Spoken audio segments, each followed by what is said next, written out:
Good morning. The spiritualization of politics is neither a vision nor an illusion, it's a necessity.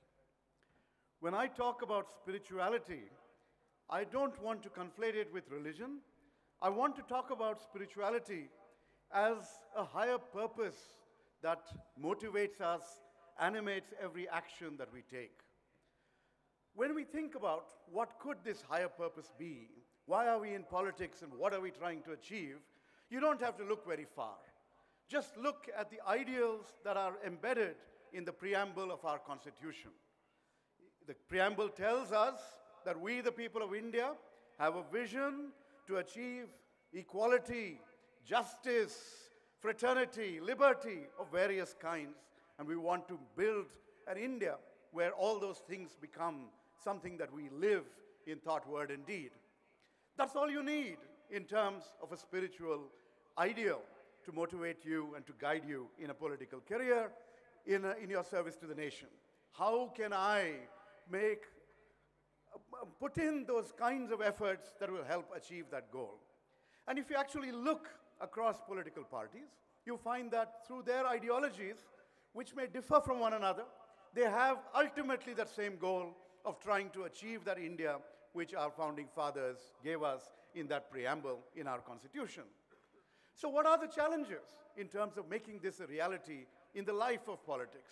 In our lives, we find that we need spirituality to give us a variety of qualities that will enable us to be politicians who can deal with the ups and downs of a political career.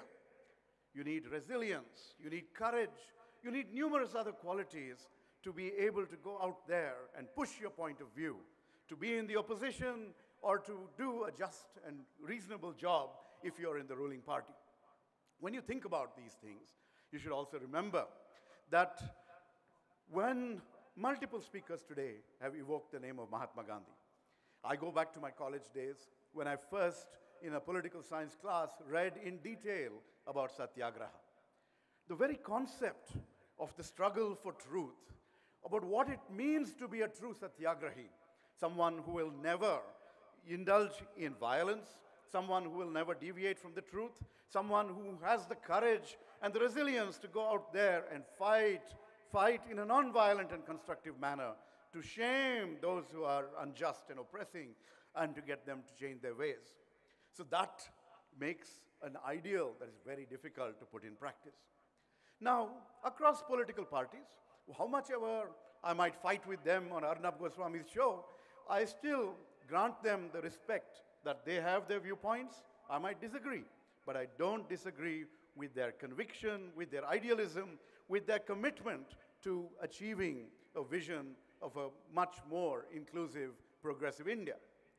But what are the challenges? Why are we talking about corruption in the system? Why are we talking about all kinds of other decadence? We have made a variety of laws that have ushered in this corruption. We have failed to recognize that a political career costs resources, that keeping democracy alive costs resources. So we've gone out there and built not just the world's largest democracy, but the world's largest hypocrisy, because we assume that politics and politicians will do everything for free, that life can be led just purely as voluntary activity. Instead, we need to address the costs of communicating with voters, of building careers that are devoted to public service, and figure out whether through state funding or numerous other ideas, how we can stem this rot, how we can bring about change in such a manner that people with ideals and idealism will come forth and take part in a political career. Many, many years ago, in the 1700s, America threw out the British monarchy, and George Washington, the general, was given the presidency.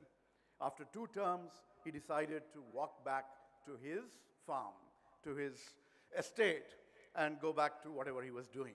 And that ushered in the practice. He could have been king, right?